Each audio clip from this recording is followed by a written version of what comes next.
Hello, I'm Xu Zeyu, a student at Monash University Business School, and this is my book review of Nile's The Power to Lead. Leadership in the contemporary world is a complex and critical issue. In Joseph Nye's book, The Power to Lead, this topic is explored in depth. This book not only expands the nature of leadership, but also talks about the forms of power leaders can use to provide new perspectives on achieving goals and influence others.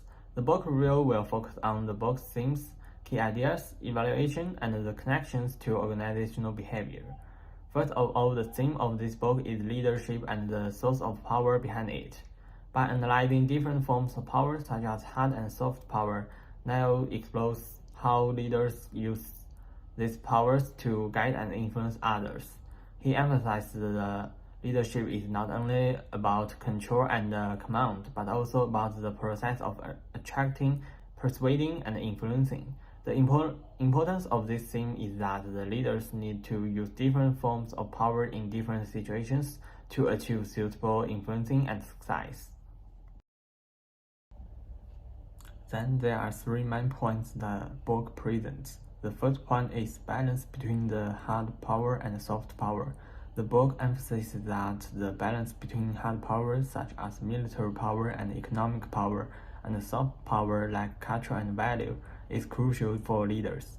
This perspective challenges traditional notions of military dominance and suggests new ways to achieve leadership goals through culture, attraction, and international cooperation.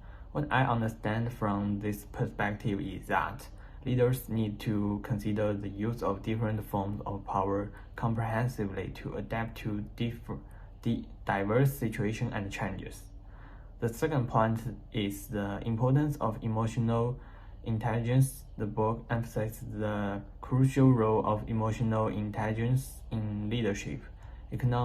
Emotional intelligence includes abilities such as self-knowledge, emotional management, and interpersonal relationship management.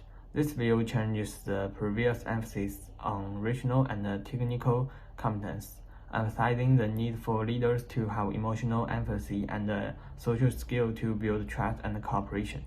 I understand that this means that leaders need to have not only intellectual strengths, but also sensitivity and insight on an emotional level. Okay, the third point is co-created values.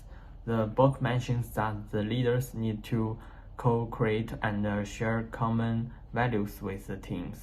This view emphasizes the leadership should not only be a commander of instruction, but should promote the participation and consistent formation for team members. This point challenges the traditional authoritative leadership model and emphasizes the importance of collaboration and shared values. I think this view is consistent with the emphasis on teamwork and employee engagement in modern organizational behavior. However, these ideas also have some shortcomings, so here is my assessment of the 2 points above. For the first point, the balance between hard and soft power is inadequate. Although the book emphasizes the balance between hard and soft power, it does not provide enough specific methods of operation. How to balance these forms of power in different situations can remain a challenging problem for actual leaders. Therefore, perhaps the author could provide more practical examples and strategies to help readers better understand how to achieve this balance. For the second point, although the importance of emotional intelligence is emphasized, there is no detailed description of how to develop and apply emotional intelligence. In fact, the development of emotional intelligence is a complex process that requires time and practical practice. So I think the author could provide more guidance on the development and practical application of emotional intelligence. Finally, from this book, I think we can make a connection with the field of organizational behavior. The concepts of emotional intelligence, co-creation, and power balance emphasized in the book are closely related to modern organizational culture and leadership practices.